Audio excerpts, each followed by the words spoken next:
Assalamualaikum warahmatullahi wabarakatuh. Pemirsa podcast Bangsa Online yang sangat saya cintai, bertemu lagi dengan saya M. Masud Adnan. Kali ini kita juga akan membahas lagi tentang NU. Apalagi NU barusan saja menggelar musyawarah nasional alim ulama atau Munas dan Kombes atau konferensi besar di Pondok Pesantren Al-Falah Peloso Kediri. Insya Allah pada bulan Agustus atau awal Agustus akan digelar muktamar ke-35 Nahdlatul Ulama yang sampai sekarang tempatnya masih menjadi kontroversi. Pemirsa, banyak sekali problem-problem di internal PBNU, terutama karena konflik antara Rois Am Suriah PBNU Kiai Haji Miftahul Ahyar dan Ketua Umum PBNU yaitu Kiai Haji Yahya Khalil Stakuf atau akrab dipanggil Gus Yahya. Nah, dua pimpinan atau pucuk pimpinan ini tentu ada kubu, misalnya ada Gus Ipul di kubu Kiai Miftahul Ahyar dan juga ada kubu di kelompok Gus Yahya. Nah, untuk membahas soal ini karena konflik ini berlarut-larut dan menimbulkan keprihatinan yang luar biasa, terutama di kalangan Nahdien. Kami podcast Bangsa Online mewawancarai Kiai Haji Imaduddin Usman Al-Bantani, pengasuh Pondok Pesantren Nahdlatul Ulum, Tangerang, Banten. Kita tahu Kiai Imad, panggilan akrabnya, beliau sangat populer terutama ketika melakukan penelitian tentang nasab para habaib, terutama Ba'alawi, yang kemudian menjadi kontroversi. Terlepas dari kontroversi itu, Kiai Imad ini banyak sekali punya pengikut dan sekarang terhimpun secara formal di PWI-LS. Nah, saya mewawancarai Kiai Imad, panggilan akrab Kiai Haji Imaduddin Usman Al-Bantani ini di Jakarta kemarin.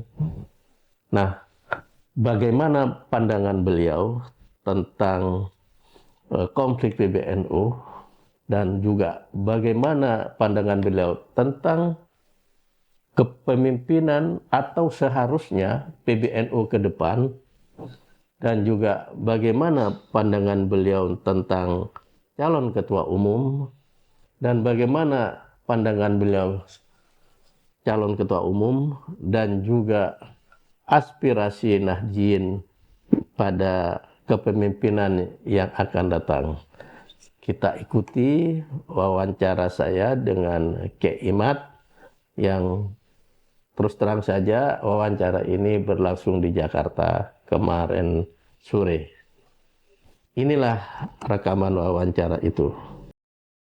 Pak Kiai, pertama soal pandangan Pak Kiai dalam melihat konflik PBNU. Ini konflik PBNU bukan NU ya. PBNU yang sampai di acara Munas itu terakhir sampai masih ya menyisakan beberapa problem sehingga banyak warga NU itu prihatin. Bagaimana pandangan Pak Kiai Imad? Saya kira konflik yang terjadi ini akan sulit menemukan titik temu apabila para pelaku-pelaku utama dari konflik itu belum menyatakan diri untuk tidak maju di dalam konstelasi muktamar yang akan datang. Selagi tokoh-tokoh konflik di kemarin itu antara Sultan dan Keramat itu masih ada keinginan untuk maju lagi di dalam konstelasi itu, saya kira tidak akan ada titik temu yang cepat bagi warga Nahdliyin untuk kembali bersatu. Jadi yang harus dilakukan adalah sebuah kesadaran yang total dari para pimpinan PBNU hari ini, CQ Kiai Miftah, kemudian Gus Yahya, Gus Ipul, untuk menyatakan diri bahwa mereka ingin melihat PBNU terutama ke depan ini lebih baik dari hari ini. Tentu yang harus dilakukan adalah mereka, Kiai Miftahul Ahyar, Gus Yahya, dan Gus Ipul ini untuk legowo, tidak ingin cawe-cawe lagi, bahkan tidak mau lagi ada di dalam kepengurusan PBNU yang akan datang. Apabila itu dilakukan, saya kira warga Nahdliyin akan menyambut dengan gegap gempita, dan kita akan mendapatkan pemimpin PBNU di masa yang akan datang yang akan bisa menjadi jawaban akan ulang tahun 2 abad pertama dari Nahdlatul Ulama yang 100 tahun yang lalu dimulai dari 1926, sekarang 2026 akan mendapatkan kepengurusan yang memiliki semangat yang sama dengan semangat dari Hadratus Syekh Hasyim Asy'ari, semangat dari Kiai Haji Abdul Wahab Hasbullah, semangat dari Kiai Bisri Sansuri dan sebagainya, para pendiri-pendiri kita di awal kemarin. Tapi apabila Gus Yahya, Kiai Miftah, dan Gus Ipul ini masuk lagi di dalam calon-calon yang berkembang hari ini, saya kira abad kedua Nahdlatul Ulama ini belum mendapatkan momentum untuk lebih baik dari abad pertama. Saya kira demikian. Berarti elit PBNU yang sekarang ini menjadi sahibul masalah berarti. Sahibul masail. Jadi Kiai Miftahul Ahyar, Gus Ipul, dan Gus Yahya adalah bukan sahibul masalah tetapi sahibul masail. Kemarin apa yang terjadi kita lihat di Lirboyo misalnya, itu juga terkait dengan konflik yang kemarin. Yang menjadi ketua sidang itu, pimpinan sidang, itu ada dari 2 kelompok. Yang satu ingin mengumumkan hasil daripada pleno, yang satu ingin menetapkan sesuai dengan kepentingannya masing-masing. Nah, akhirnya terjadi ketidakpuasan dari peserta sidang, dan kita lihat apa yang kemarin terjadi itu adalah akibat dari konflik belakang yang terjadi antara sultan dan keramat. Yaitu. Jadi untuk semua kembali ke titik nol persaudaraan ukhuwah Nahdliyah yang kuat, saya kira Gus Yahya, Gus Ipul, dan Kiai Miftahul Ahyar untuk bermuhasabah, husnul khotimah. Ini kami telah menghantarkan, memberi kesempatan sampai selesainya masa jabatan. Seharusnya kemarin apabila gerakan-gerakan itu tidak ditolong oleh para masyayikh, oleh para mustasar, pimpinan-pimpinan pondok pesantren, saya kira masyarakat warga Nahdliyin inginnya mereka yang berkonflik itu untuk keluar dari PBNU saat itu juga ketika konflik itu terjadi. Tapi dengan kebijaksanaan para masyayikh kita dari para mustasar, dari pimpinan pondok pesantren, beliau Kiai Miftahul Ahyar, Gus Ipul, dan Gus Yahya diberikan kesempatan sampai menghabiskan masa jabatannya. Ini adalah suatu nikmatan azimatan untuk mereka bertiga agar berjalan meninggalkan gedung PBNU dengan husnul khatimah dan penuh doa dari para masyayikh, dari para warga Nahdlatul Ulama.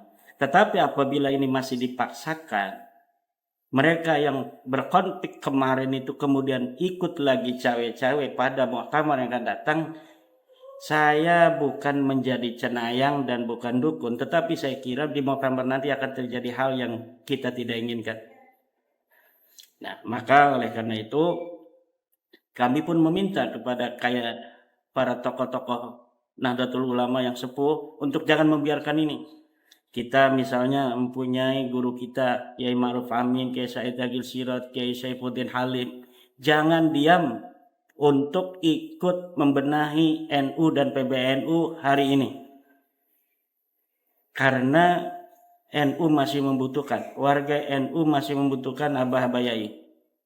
NU masih membutuhkan sentuhan kebijaksanaan Yai Ma'ruf Amin, Kiai Said Agil, Yai Saifuddin Halim, Kiai Nurhuda Jazuli, Kiai Anwar Mansur, Kiai Kapabi Mahrus dan lainnya, Abuya Muhtadi dan sebagainya, untuk jangan tinggalkan PBNU dan Nahdlatul Ulama dalam keadaan begini. Semuanya harus turun, berembuk apa yang harus dilakukan. Jangan kita dengar permainan-permainan tentang pasal-pasal, aturan, tatib dan lain sebagainya yang masih kita lihat sayup-sayup terdengar di pelosok dan yang nanti akan dibawa ke muktamar. Misalnya tentang syarat-syarat seorang calon ketua umum, syarat-syarat seorang Rais Am dan lain sebagainya yang masih ada bias kepentingan di sana. Saya kira ini akan ada sesuatu hal yang kita tidak inginkan di muktamar nanti. Nah, maka para sesepuh-sesepuh Nahdlatul Ulama yang saya sebutkan tadi untuk terjun dan mendampingi warga Nahdlatul Ulama untuk menghantarkan NU di abad kedua ini lebih baik dari abad yang kemarin. Terima kasih. Ironisnya kan begini, Kiai. Tempo hari sempat muncul draft bahwa Ahlul Halli wal Aqdi itu akan diisi dengan anggota-anggota Rois Suriah dengan alasan representasi daerah. Ini secara tidak langsung sudah terbaca oleh beberapa kiai bahwa itu akan menyingkirkan keanggotaan para kiai yang alim, sepuh dan karismatik yang punya pondok pesantren besar. Itu yang kemudian memicu atau memotivasi untuk para kiai berkumpul di dalamnya Gusda itu. Nah, itu bagaimana, Pak? Ya, itu upaya-upaya yang tidak simpatik dan tidak husnul adab dan husnul khuluq semacam itu kan masih berusaha dilakukan. Tetapi alhamdulillah ini sudah bisa tercium oleh para masyayikh. Akhirnya para masyayikh menandatangani itu. Nah, tetapi maksud saya kepada para masyayikh itu jangan berhenti sampai di pelosok. Kalau perlu diperluas. Sampai muktamar ke depan ini beliau-beliau Kiai Nurhuda Jazuli, Yai Asep Saifuddin Halim, Yai Ma'ruf, Yai Said ini terus mengawal Nahdlatul Ulama dan panitia agar kita bernadatul ulama dengan keikhlasan selama ini yang diajarkan oleh para guru-guru kita ini akan tetap berada di rel itu. Jangan demi kepentingan-pentingan. Ini ada orang yang ingin jadi ketua umum, dia merangkap jabatan sebagai menteri, bukan dia yang mundur, malah aturannya yang akan diubah. Dan ini hal-hal semacam ini tidak mendidik untuk generasi-generasi kader-kader muda Nahdlatul Ulama. Saya kira saatnya kebijaksanaan, husnul khuluq, husnul adab dipertontonkan oleh ketua PBNU hari ini dan jajarannya termasuk Rais Am.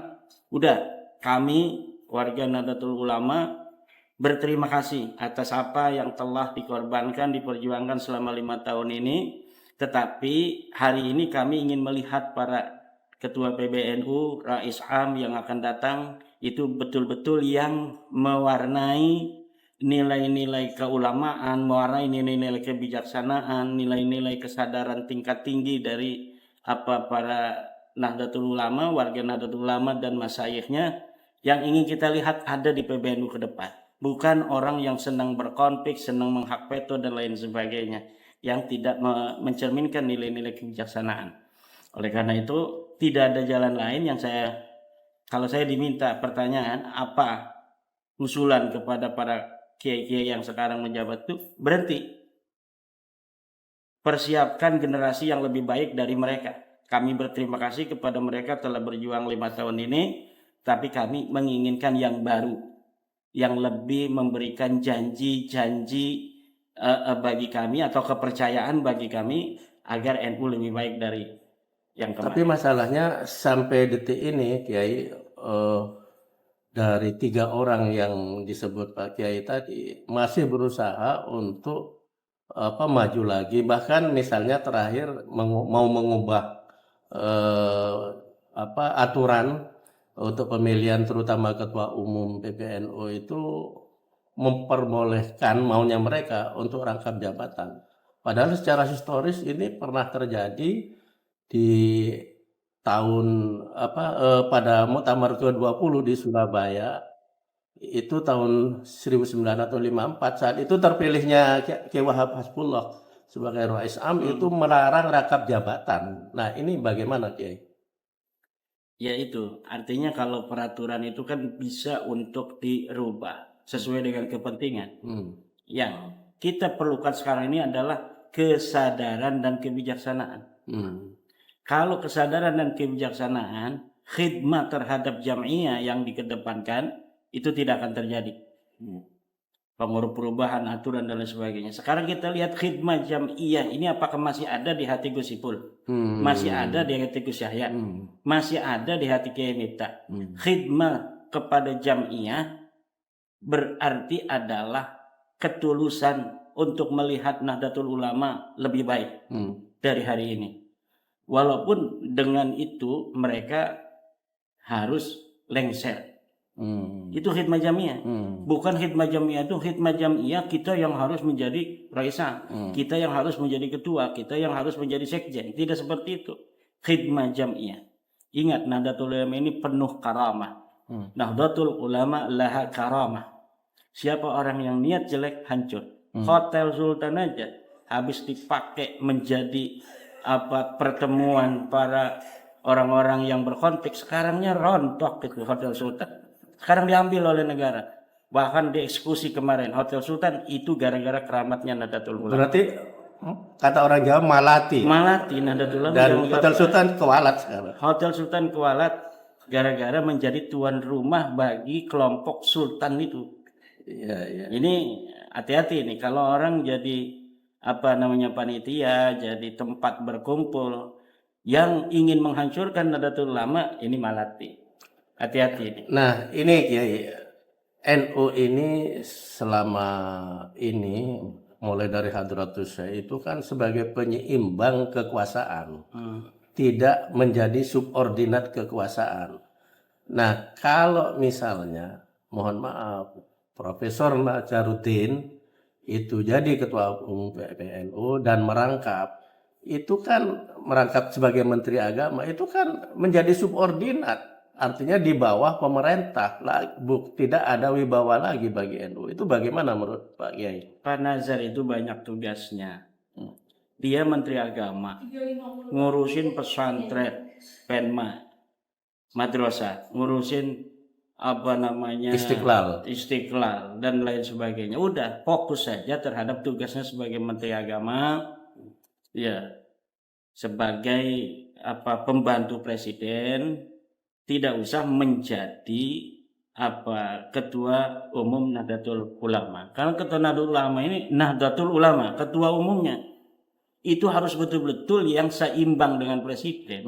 Gak boleh ketua Nahdlatul Ulama pembantu presiden. Kita lihat miris kemarin Menteri Agama cium tangan sama presiden. Nah, itu betul. Banyak menjadi perbincangan itu, Kiai. Menteri Agama seorang ulama cium tangan kepada presiden. Nanti jadi ketua Nahdlatul Ulama nggak pantas. Nyari yang lain aja. Jangan Pak Nazaruddin sebagai ketua Nahdlatul Ulama. Nantinya akan terus terulang. Udah jadi ketua umum Nahdlatul Ulama, dia cium tangan sama presiden. Kita bukan menghina presiden, tetapi ketika keulamaan itu sudah menjadi label bagi seseorang dalam keseharian, apalagi beliau sering pakai jubah, pakai udeng-udeng, lalu ada pejabat negara dia cium tangan, ini merendahkan agama di atas duniawi. Man tawadha'a li ghaniyyin li ghinahu faqad dhahaba sulusa dinihi. Kan itu harusnya beliau udah paham. Tidak boleh kita bertawadhu kepada duniawi itu apabila kita membawa bendera-bendera agama, karena itu akan menjadikan agama itu kecil. Itu lebih berbahaya lagi kalau ini ditiru oleh ketua cabang yang cium tangannya bupati, terus ya udah kalau begitu Nahdlatul Ulama itu akan menjadi sebuah organisasi yang naudzubillah min dzalik, itu akan di bawah pemerintah. Bahkan kepada pemerintah yang level terkecil. Nanti ketua ranting cium tangan sama ini kepala desa. Nah ini masalahnya kayak kelompok atau elit PBNU yang sekarang berkonflik itu berarti mohon maaf tidak tahu diri dan tidak bisa introspeksi diri kan? Saya dari tadi pengen mengatakan itu tetapi nggak enak. Ya itu sebenarnya kata yang pantas itu tidak tahu diri, wala haya'a lahum, tidak tahu malu. Kalau mereka ingin kembali tampil sebagai calon di masa yang akan datang. Terakhir Pak Kiai, terkait dengan kalau misalnya terjelek ini, mereka tetap ngotot nyalon dan salah satunya ada yang jadi, bagaimana nasib NU ke depannya? Ya, Misalnya kelompok Gus Ipul misalnya. kalau NU akan tetap jaya. Yang hancur itu orang-orang yang ingin berniat jelek terhadap Nahdlatul Ulama. Saya tidak tahu siapa yang ingin berniat jelek terhadap Nahdlatul Ulama, tapi siapa saja orang yang berniat jelek terhadap Nahdlatul Ulama, misalnya ingin menjadi pemimpin demi kepentingan pribadinya, dia akan hancur. Nahdlatul Ulama akan selamat insyaallah bi barakati da'wati masyayikhi Nahdlatul Ulama amwatan wa ahya'an. Amin amin. Demikianlah para pemirsa podcast Bangsa Online yang sangat saya cintai. Panjenengan semua bisa mencerna dan menilai bagaimana pandangan-pandangan dari Kiai Imad tentang konflik, dan beliau juga menyajikan solusi, yaitu agar semua yang berkonflik atau elit-elit atau pengurus inti PBNU yang berkonflik itu menurut beliau sebaiknya tidak mencalonkan lagi. Terlepas itu pro kontra, kita kembalikan kepada penilaian pemirsa podcast Bangsa Online. Jangan lupa di subscribe dan like. Terima kasih atas kesetiaan para pemirsa Bangsa Online yang selalu menunggu produk-produk Bangsa Online. Assalamualaikum warahmatullahi wabarakatuh.